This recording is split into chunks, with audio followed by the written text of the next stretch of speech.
21 de setembro de 2025, domingo, primeiro dia da semana. Deus te abençoe. Deixa eu ver quanto tempo falta ainda para o mês de setembro. Nós vamos ter mais uma semana e meia. Então vamos ter, eu considero então 2 semanas, né? Vamos considerar o meio como uma semana inteira. E aí, bem, eu vou dar uma mensagem como se fosse a extensão de uma mensagem anterior. Deus sempre faz isso, né? E como ele falou um pouquinho mais comigo, eu vou passar para vocês.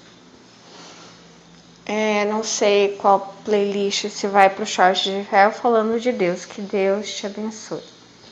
Que é sobre a traição e a fidelidade, ou a infidelidade e a fidelidade. Eu tinha falado para vocês e acabei de postar aí para vocês, esse áudio vocês vão ouvir depois. Inclusive, se inscrevam no canal, curta o vídeo, vem comigo. Eu sou a Melissa, sou cristã, sou neurodivergente, uma pensadora. E eu tô aqui esquentando a minha panela. Eu vou fazer uma pipoca para mim e para minha filha. Eu sou mãe solo. E aí Deus começou a falar comigo no que eu tô esquentando essa panela.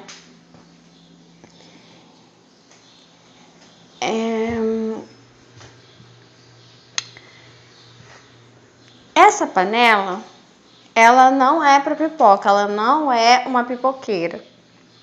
É uma panela muito boa, uma panela bem grossa, né? Acho que as pipoqueiras, elas são de um material mais fininho, se não me engano. A gente já teve uma pipoqueira aqui em casa, só que acho que, não sei, não deu certo, né? A gente não sabia usar. E assim, eu sempre ficava sondando, será que esse grão vai estourar? Nunca estourava tudo. E um dia, né, eu comecei a pensar, mas o que será? E comecei a ver que, eu acho que não é o grão. E aí, por exemplo, dias mais frios, eu reparei que às vezes mais da metade da pipoca não estourava. E eu pensei, um pouco de, né, não sei se é física, não sei se é termo de dinâmica. É frio, né? Então, assim, a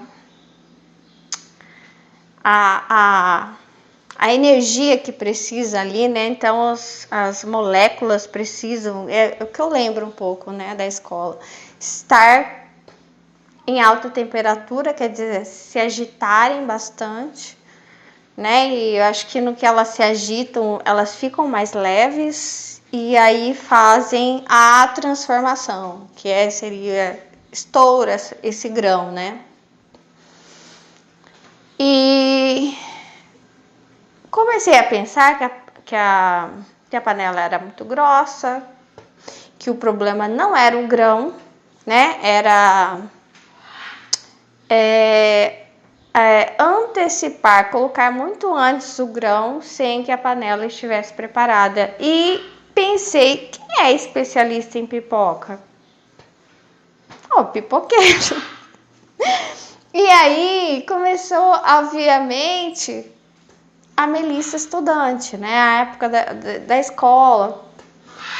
E toda vez que eu passava em frente ao pipoqueiro, eu via ele ali bastante tempo, assim. Não era assim, ele colocava a panela dele, a pipoqueira dele, colocava o óleo, já colocava o grão, que nem eu sempre fiz assim, né? Pegava a panela, ligava o fogo, colocava o óleo, colocava e fechava. E ficava ali torcendo para que aquele grão estourasse. Não, eu sempre via que parecia que ele fazia um ritual mais demorado. Entendeu? E aí eu comecei a pensar,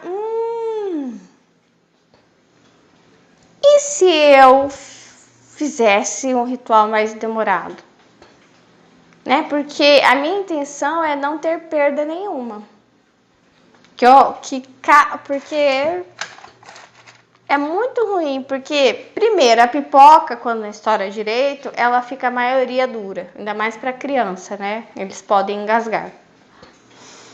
E a gente também, é muito ruim pipoca que não estoura direito, e você perde muito. O saco ele vai acabando e você não comeu quase pipoca. E aí eu acho que fui fazendo testes de colocar o óleo e deixar bastante tempo. Depois comecei a aperfeiçoar de esquentar bem a panela, né? Já que a panela é muito grossa, não é ideal para pipoca. E depois colocar o óleo, esperar um pouquinho, ele logo já em dias mais quentes, mais frios.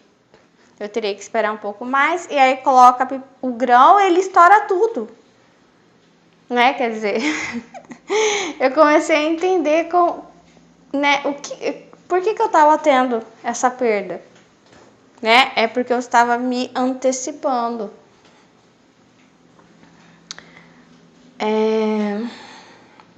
E aí, só que o que aconteceu? Um dia veio uma amiga aqui, minha, e aí eu comentei com ela. Daí, um dia na casa dela, ela falou assim, ai, faz a pipoca pra gente. E aí ela pegou a panela dela e deixou esquentando. Só que ela nem me falou nada. A hora que eu vi, primeira coisa, eu vi que eu influenciei as pessoas, né? Eu vi que ela estava fazendo aquilo que eu tinha falado para ela, eu nem tinha lembrado. Só que, enfim, eu não gosto de mexer na cozinha das pessoas, é ruim, né? Mas aí a gente tentou fazer na panela dela a mesma coisa. Resultado péssimo, queimou o óleo, queimou toda a pipoca, subiu aquela fumaça preta, ficou horrível, porque a panela dela era fininha. Era outro tipo de panela.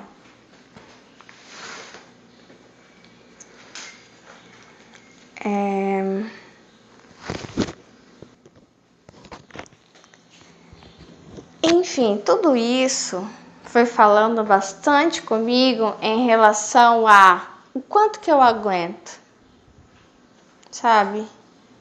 O quanto que eu aguento porque eu sou essa panela, sabe? Eu sou o metal que precisa passar pelo fogo e muitas vezes a panela fica cheia de marcas. É uma panela muito boa, por exemplo, uma panela muito grossa, mas ela fica. É difícil de arear, é difícil de limpar. Mas principalmente o que Deus falou comigo é o quanto que eu aguento passar pelo fogo. Ai, a pipoca tá estourando.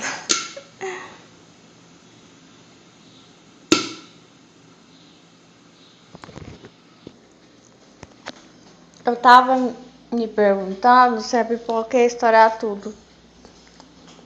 Estourou quase tudo, não estourou, mas ela geralmente não se comporta desse jeito. Eu digo a pipoca. Eu não sei se vocês já viram vídeos sobre física quântica.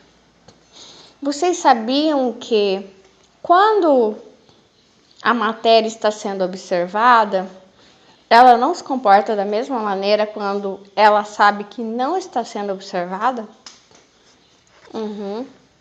O simples fato dela saber que ela está sendo observada, digamos, o grão da pipoca, estou observando o grão da pipoca, ele já não consegue se comportar da mesma forma. Foi a experiência que eu vi. E aí, o que aconteceu com a minha pipoca? Ela não fiquei satisfeita. Ela queimou um pouco. Saíram vários grãos que não abriram tudo. E alguns não estouraram. E pelo processo que eu fiz, Como eu sempre faço, sempre tá estourando tudo e não tá queimando. E quando queima, é muito pouco. Queimou até mais, bastante.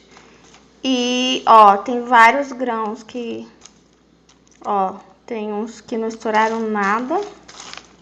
Mas se eu tivesse deixado mais... Eu achei estranho, sabe? Porque você abre a panela e você vê que ficou baixa a pipoca. Eu não coloquei pouco grão.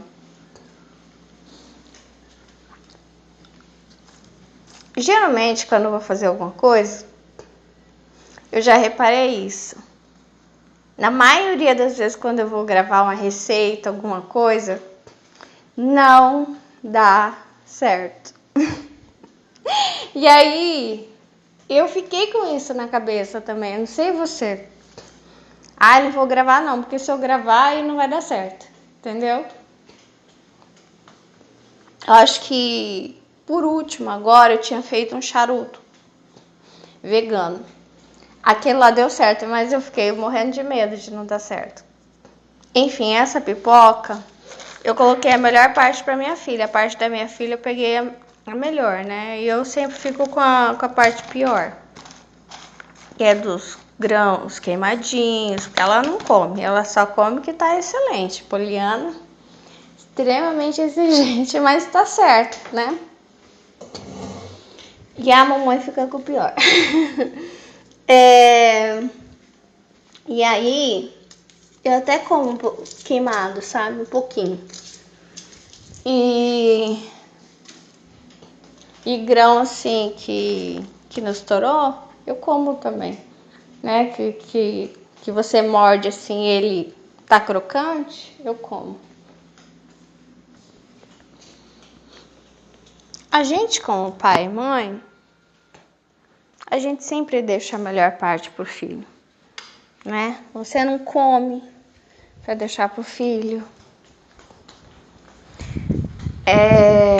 Só que às vezes eu sei que eu exagero, né? Sabe? E aí eu tenho que impor mais limites, eu tenho que fazer com que ela entenda me respeitar, enfim. Quer ver? Eu vou ler um trecho aqui para vocês da Vida em Família, do Dante Donatelli, que ele é um pouco exagerado pro lado oposto. Ele fala que o amor, ele atrapalha o relacionamento das pessoas, né? Eu estava desenvolvendo com Deus a ideia de que o amor é a falha no sistema, né? Porque eu vi isso em Jesus, né? Ele pegou uma lei completamente injusta, né? Que era a lei de Moisés. Então, assim, tinha muitas coisas ali na lei de Moisés cruéis, né? Principalmente para a mulher. E ele simplesmente ignorou. Ou seja, ele fez com que o sistema falhasse porque ele amou aquela mulher. Não só aquela mulher. Ele amou aquelas pessoas. Por quê? Nem sempre as pessoas vão perceber que uma lei é injusta. Entendeu? Porque elas não são livres nas suas atitudes, nos seus pensamentos. Elas nascem e o ato de aprender delas é sempre a cópia daquele que é mais forte que ela. Então, como recém-nascido, a criança ela vai copiando sons, copiando os gestos, né, dos pais, das pessoas que são maiores e mais fortes que ela. E na maioria das vezes nunca questionando se estão certos, porque toda vez que ela copia alguém, ela recebe um agrado. ela recebe uma validação, entendeu? Mas isso não funcionava com Jesus. Por isso que a maioria das pessoas se tornam bajuladoras. Por causa disso, né? É o que o sistema quer, é o que a sociedade exige da gente. Então, só que Jesus ele não era assim, né? Ele não funcionava por agrado. Eu vou até ver aqui a parte que ele fala do amor. Esse livro, para mim, é um desafio, porque ele traz ideias assim bem diferentes. Mas hoje eu não vou, porque eu acho que eu teria que começar com vocês, entendeu? Eu tô na página 55 já. Mas é que eu quero linkar isso com a mensagem com essa mensagem aqui complexa, né? O amor, sentimento altivo e regenerador, quando despido de si, revela-se como dever, como obrigação da qual não se pode abrir mão, a qual estamos atados infinitamente durante toda a nossa existência.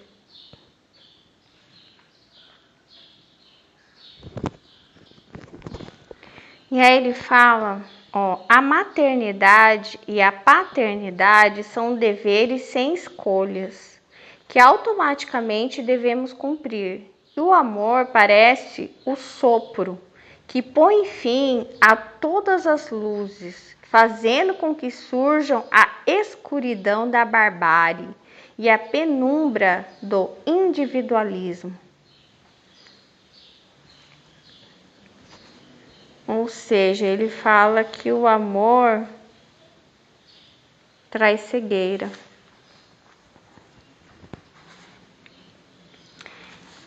E se traz cegueira, eu entendo que é cegueira às normas, né? Por isso que Jesus, quando ele agacha no chão e ele começa a escrever, sendo que as pessoas já têm uma lei, e essa lei, segundo esse autor fala, ela pode ser, preto no branco, tá escrito isso, acabou. Tem essa de amor, entendeu? Jesus, ele agacha e começa a desenhar no chão.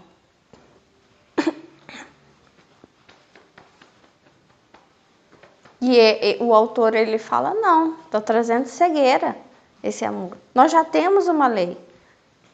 Nós não precisamos de um sentimento que venha nortear o que nós temos que fazer.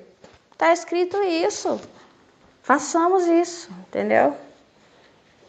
Como um falso feixe de luz, ele fala que é falso. Os sentimentos da paternidade e da maternidade se transformaram em objetos de consumo nas prateleiras dos afetos.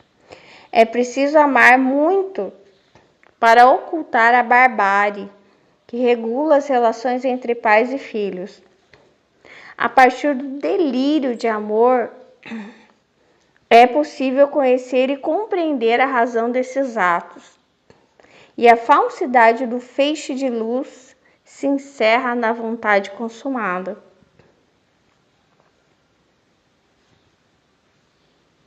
O que reforço aqui é a vulnerabilidade do afetivo.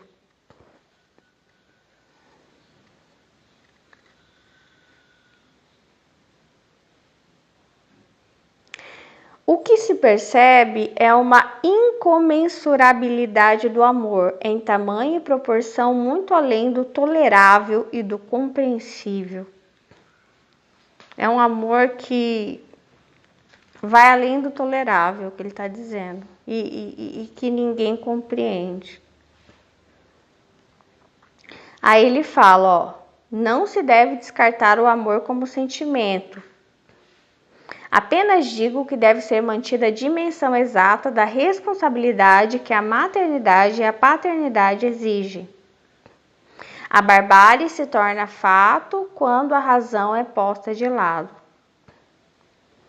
Como diz Vico, isso seria a barbárie da reflexão.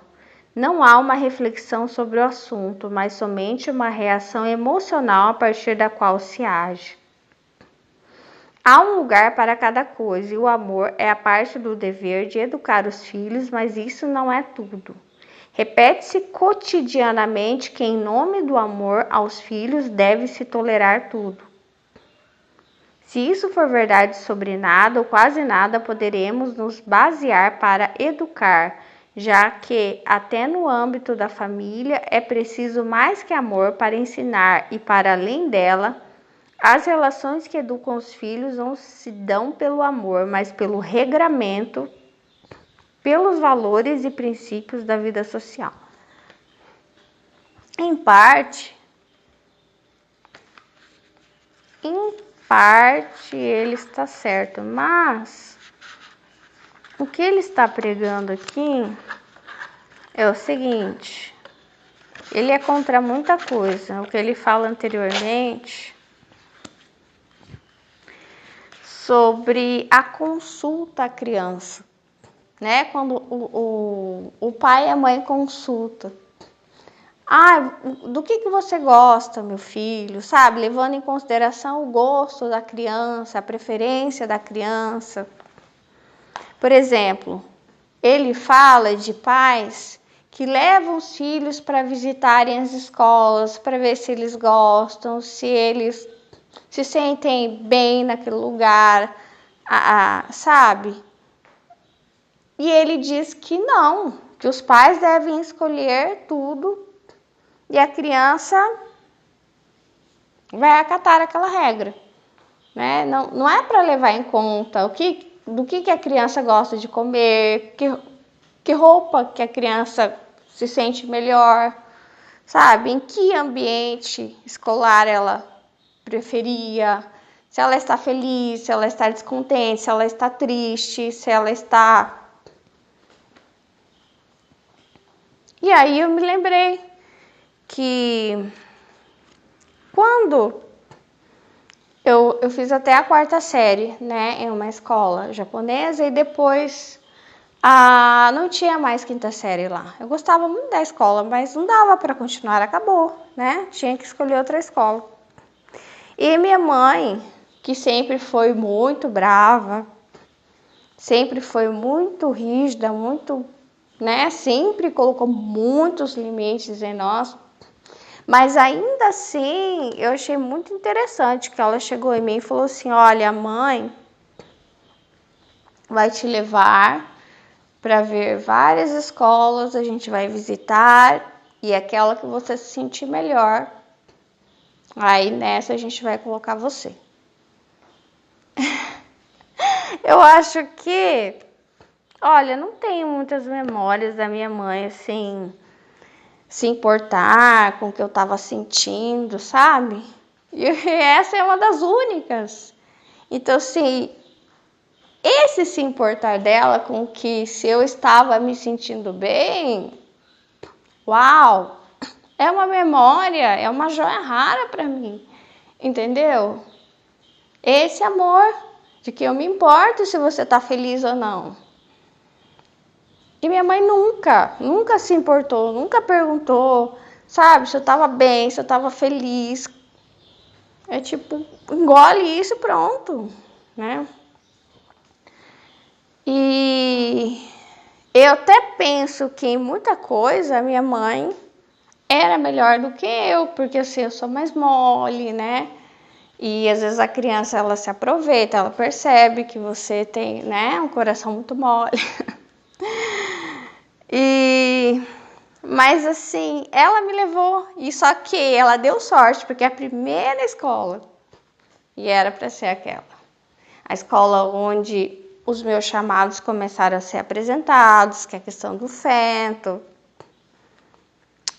que eu aprendi na época, rezar o Pai Nosso, que falavam sobre Deus, né? Apesar de ser uma escola católica, mas foi ali, porque meus pais não falavam sobre Deus, né? Foi a oportunidade que eu tive. E Enfim, muita coisa ele estava errada, porque às vezes você precisa conhecer que tipo de, né, de panela. E aí eu fiz a mensagem para vocês do Judas que ganha as moedas e Salmos 45, vou ler com vocês, do ouro de Ofir. E Deus me falou assim, a traição, ela rende muito menos a infidelidade. Porque eu falei para vocês, moedas são 2 metais. Então você começa com a traição e termina com a honra. E no meio tem alguma coisa, endireitamento de veredas. Só que agora eu estava vendo a mensagem e eu pensei, não, são 2 metais completamente diferentes. Um é a prata, o outro é o ouro. Que né, vale muito mais. Então, ele me disse assim, é verdade. Só que a infidelidade, ela é rápida, né? Você tá desesperada, né? Daí você vai lá, faz um empréstimo, sei lá. Sabe essas agências que você pega R$1.000 para pagar R$12.000, que é horrível. E só que a pessoa está desesperada, você precisa de algo rápido, que é isso, essa infidelidade.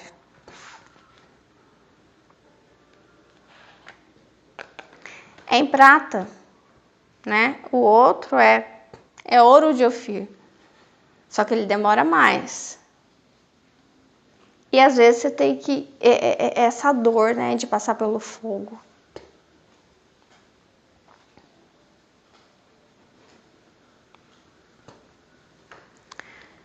E aí eu entendo que os processos secretos também, né, eles funcionam melhor. Que lembra que eu falei que enquanto a matéria está sendo observada, ela se reprime, ela trava, ela não consigo ser o meu natural. O grão da pipoca queimou, não estourou direito, muitos estouraram pela metade. Eu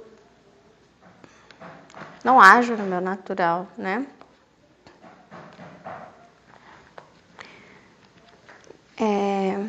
E foi isso que Deus me falou. Sobre aquilo que você ganha sendo infiel, vai ser de prata. Aquilo que você vai ganhar sendo fiel, vai ser de ouro. E daí depende do que compensa.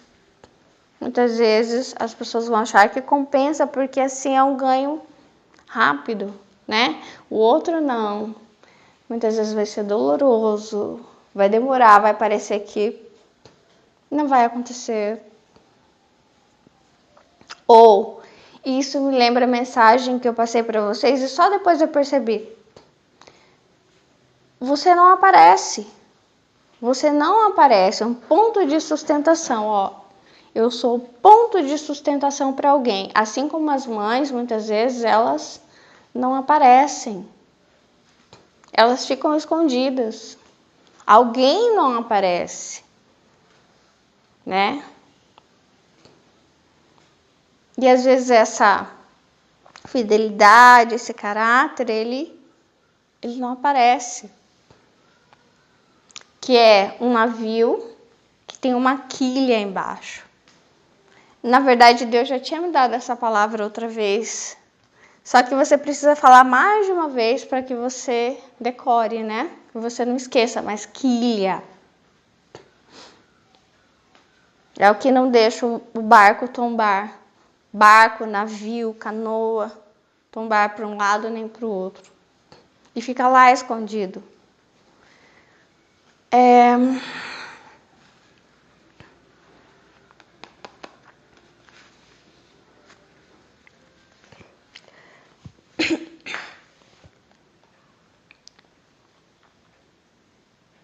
Aqui ele fala que os filhos são os novos tiranos.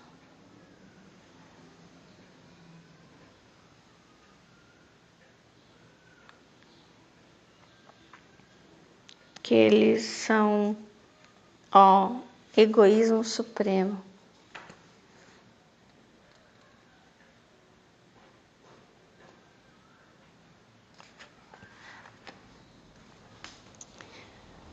É complicado sobre isso, porque eu já vi gente pregando isso, por exemplo, em relação ao autismo, né?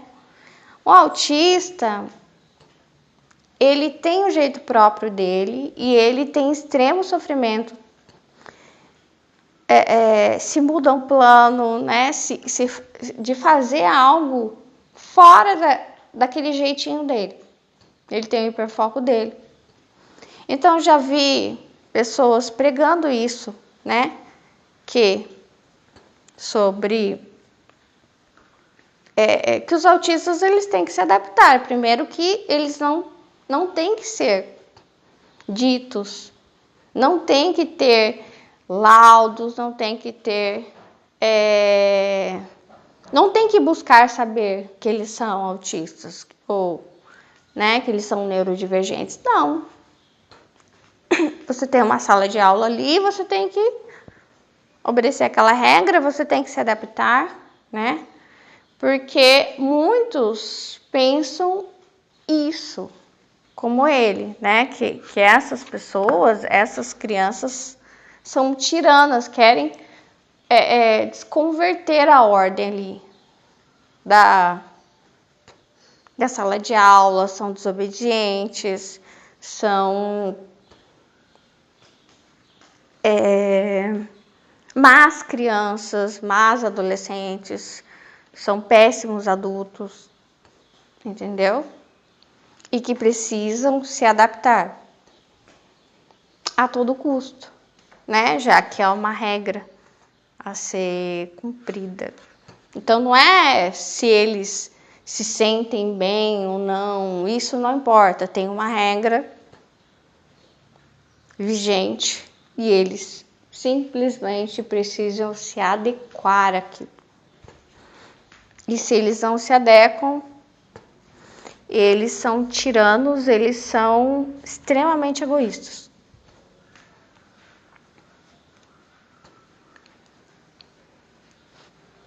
É porque se fala em amor, não há liberdade individual. É aqui que ele vai, né, para o totalitarismo. Não há liberdade, as pessoas não têm que ter liberdade individual. Não. Isso aqui remete ao totalitarismo, né? Sem liberdade individual.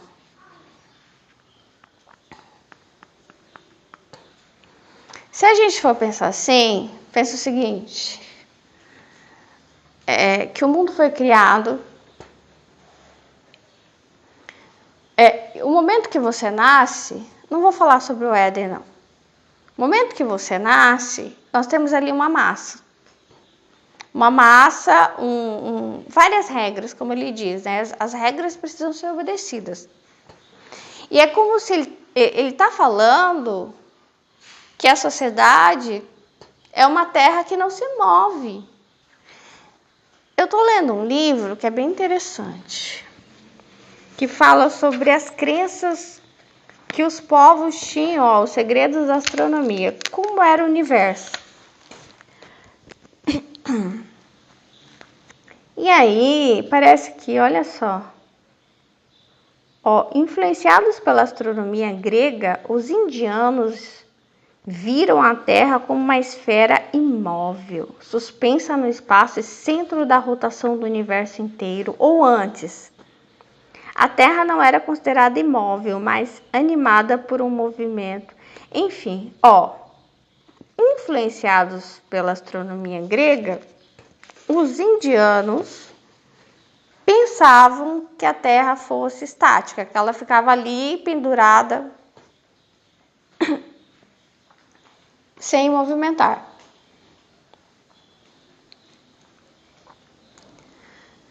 Tem até alguns deixa eu ver aqui, um pouquinho para trás, tem um outro povo que ele fala assim, que ele tinha até medo que as estrelas caíssem em cima da cabeça deles, o sol. O que eu quero dizer sobre essa Terra estática? Nós sabemos que a Terra, ela não é estática, ela gira em torno de si mesma e ela gira em torno do Sol. E o que eu quero dizer sobre a liberdade individual? Se a Terra gira em torno dela mesma, em torno do Sol, que dirá as regras, que dirá a liberdade, sabe, essa autonomia de pensar e de mover, de se movimentar.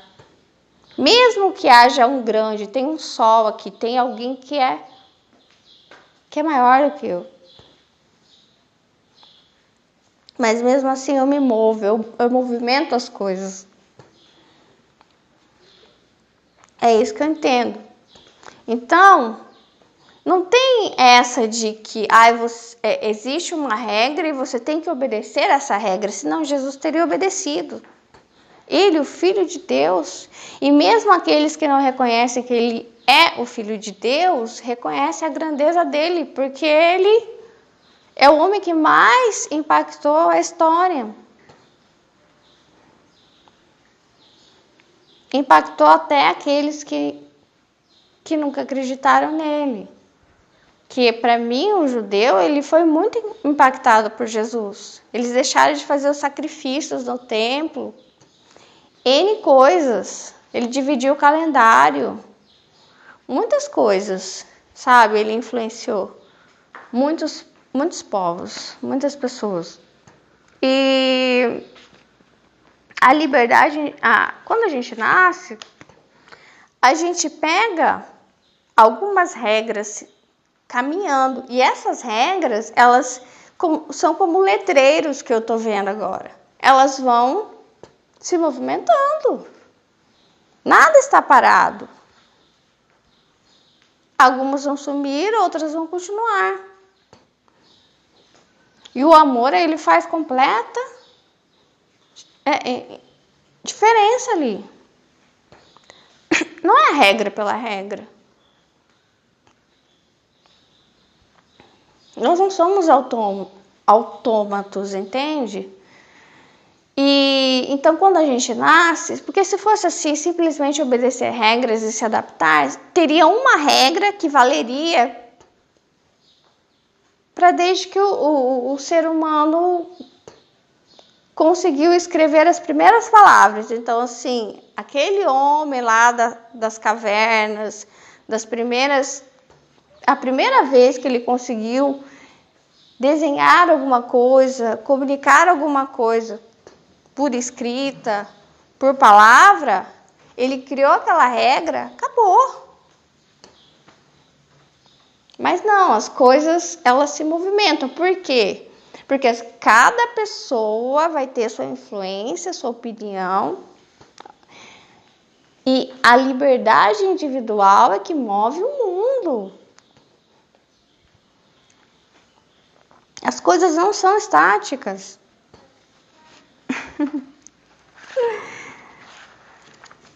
Nem era para falar disso. Mas já que eu digo, ele me cutucou. Tipo, cutucou a onça com vara curta. E aí eu tenho que falar, né? Já que eu sou uma pensadora, você não... esse discurso, ele não é válido, né? A anulação da liberdade individual. Todas as coisas estão se movimentando. Para que o indivíduo ele vai obedecer uma regra se ele não entende por que ele está obedecendo e aquilo não faz bem para ele? Olha o que Jesus falou. Vocês são donos do sábado. O sábado foi feito para vocês. É por isso que nós temos um mundo cheio de códigos que não servem para nada, porque não faz bem. É o que eu tenho falado dos processos humanos, né? Olha que linda, filha. Então, o ser humano, ele cria muita burocracia, ele cria muita regra que é simplesmente para dizer, ó, alguém está me obedecendo. Eu sou o bambambam da história. Então, quanto mais pessoas me obedecem, melhor eu me sinto. Que tem a ver para mim com esse, anulação do indivíduo, esse totalitarismo. Eu não me importo se eles se sentem bem. Eu só quero ser obedecido. E aí, criando uma minoria como deuses, entendeu? Enquanto todos os outros precisam apenas obedecer. E esquecendo que a história ela é formada através desses movimentos individuais. A ciência, ela caminha assim, com movimentos individuais, com descobertas. Nós funcionamos assim, né? Através da descoberta daquilo que faz bem, daquilo que não faz. E as pessoas são diferentes. Você vai ao oftalmologista, cada caso é um caso. Você não vai usar o óculos do seu pai, da sua mãe.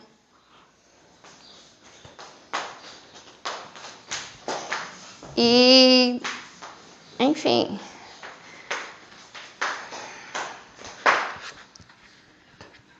E às vezes, o que acontece? Quando você exerce a sua liberdade individual, é difícil, a panela começa a esquentar, esquentar. Oi. Mas é isso, na verdade, eu ia fazer um áudio. Mas enfim, eu acho que era para falar sobre isso. Então, sempre, qualquer coisa em relação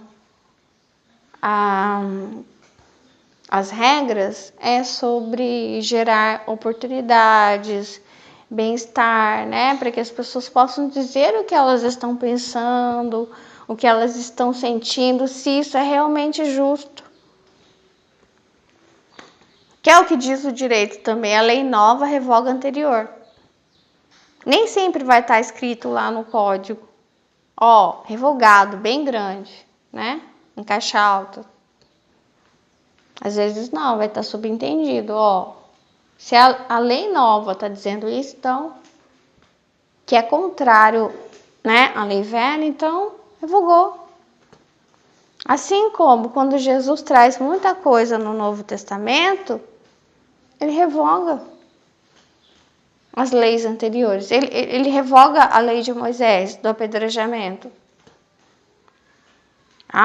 Esse amor é uma cegueira, porque nós temos uma lei aqui.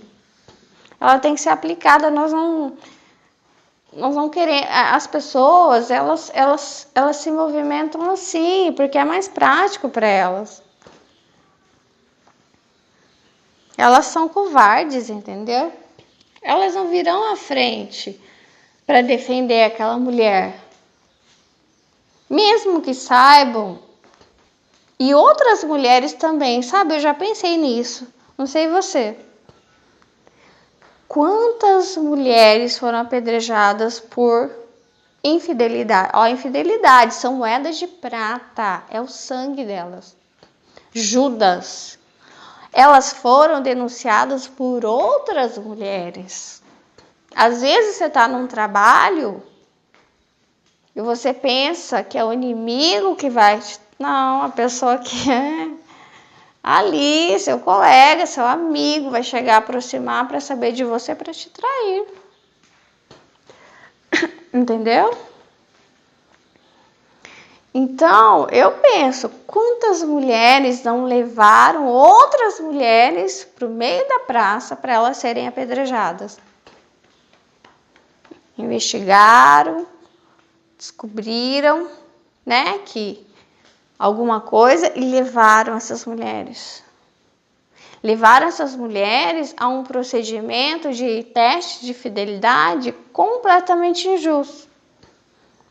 Porque eu já falei sobre isso, porque dentro da casa, aquele homem, o marido dela, casou com ela, não perguntou: você quer casar comigo? Você gosta de mim? O pai e a mãe não perguntou, ninguém perguntou.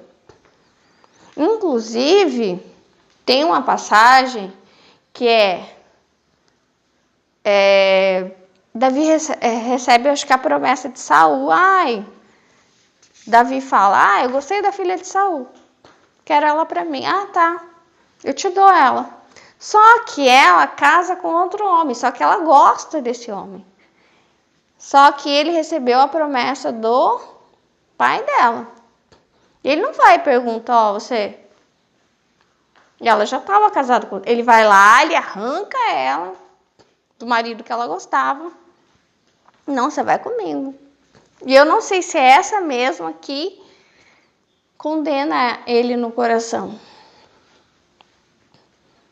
Nós não podemos obrigar as pessoas, né? A nossos modos, né? Eu sempre faço uma perguntinha assim: você vai morrer se você não fizer isso? Bom, se você não vai morrer, então é alguma coisa arbitrária, provavelmente. Porque toda a natureza, ela caminha, né? Como dizem, assim caminha a humanidade. As outras espécies caminham diferente, através da sobrevivência. Então, assim, tudo que as outras espécies fazem, e eu gosto muito de observar as outras espécies, não é por aparência, é aquilo que faz bem. Eu sei, eles têm um instinto, eles têm uma lei interior que diz para eles: isso faz bem, então isso eu farei. E aí ele arranca ela e ela fica: eu gostava do meu marido. E aí eu tenho que cumprir essa regra de ficar com esse homem horrível. Eu não gosto dele. E ele não quer saber. E hoje, vocês veem, muitas pessoas estão se casando, não só.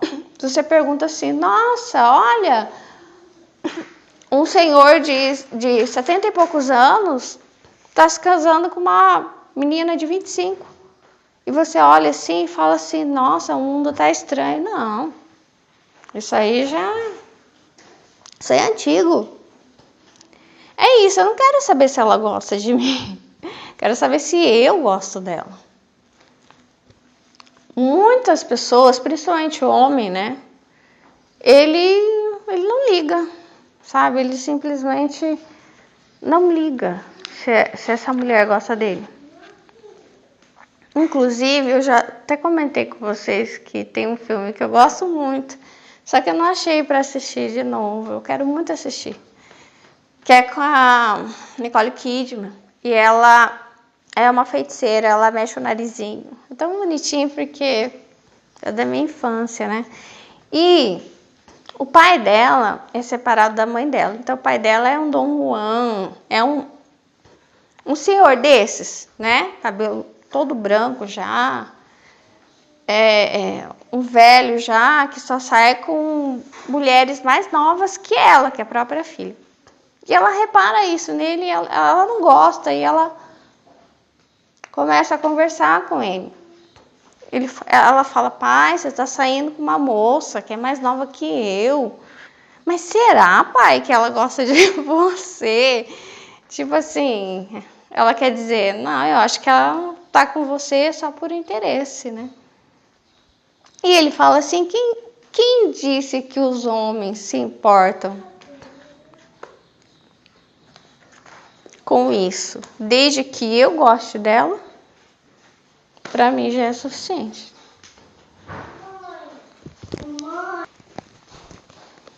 Enfim, esse filme é bem legal. E aí,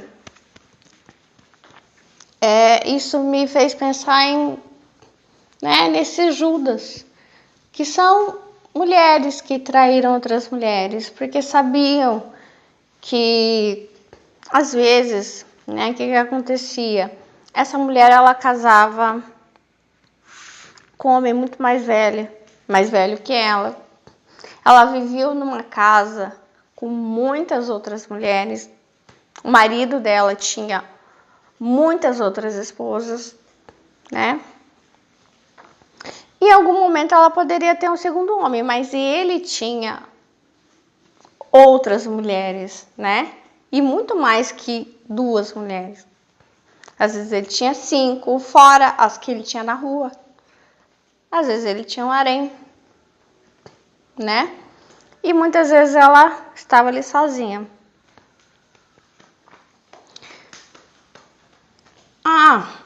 Outro dia eu estava falando com Deus sobre Ana.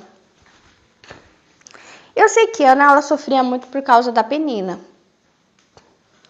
E aí ela era estéril. E depois ela não era mais estéril. Ela fica grávida. Depois de uma oração, ela chora. E Ana me parece sempre uma mulher doce. Até parece que o marido preferia ela do que a outra. Enfim, não sei se ele casa primeiro com a Penina, né?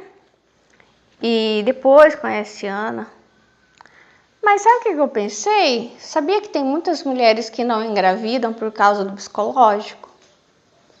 Eu pensei o seguinte, talvez ela sofria tanto com essa Penina, sabe? Por comparação, nossa, a Penina é melhor em tudo, Penina é melhor isso, Penina é melhor aquilo.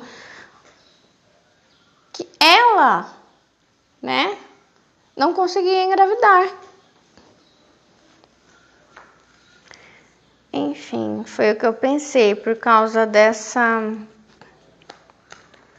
E às vezes a gente tem isso, né? Tem uma regra aí, que não é uma regra que, se eu não fizer isso eu vou morrer. Quer ver uma regra que você vai morrer se não fizer? Não tomar água. Isso sim, vai morrer. Tem muitas regras que a gente não segue e podem realmente matar, né? Mas tem muitas regras que a gente segue que são arbitrariedades de alguma totalidade, de alguém aí fora. E por isso que a humanidade ela vai caminhando e vai deixando essas regras para trás. Porque às vezes a humanidade percebe, e quem que é a humanidade? Os indivíduos. Através da sua liberdade individual de que esse sábado é meu, de que se eu sair da minha casa no sábado, eu não vou morrer. Eles começam a perceber o que? Não vai ter maldição. É que o fariseu ele vai atrás de Jesus. Jesus, você pensa, você está saindo no sábado, vai ter maldição para você. E outra, você está ensinando as pessoas a saírem no sábado, né? E aí a humanidade começa a perceber, como eu já disse para vocês, que as pessoas por um bom tempo pensavam que comer tomate matava, que o tomate era venenoso, até que teve que alguém, acho que foi o filósofo, será que foi ele? Aquele que morreu envenenado, tadinho. Eu acho que foi ele. Que comeu uma caixa de tomates em praça pública. Eu acho importante as regras, mas as regras, elas têm tipo assim, sabe o movimento que se faz na roda para o carro ir para frente? A carroça ir para frente? Tem regras que não, elas ficam ali, Você não vai para frente, não vai pra... só tá contentando alguém, tá? Você só tá ali como escravo mesmo. É isso que eu vejo. Sabe, as coisas... A gente precisa entender as regras. A gente tem que ver que aquilo faz bem, né? Então, por exemplo, a regra, né, de que a mulher, com suspeita de traição, ela tinha que tomar um copo ou mais, acho que 2 copos de água do mar. E se ela passasse mal, e isso é regra, tá? Toda pessoa se tomar água do mar vai vomitar, vai passar mal. era sinal de que ela tinha traído o marido. Enfim. Mas assim, eu sei que as pessoas se dividem, né? Naquelas que acreditam no amor, na liberdade individual, no bem-estar. Daquelas que acreditam na regra pela regra. Enfim, é isso. Então, Deus abençoe vocês.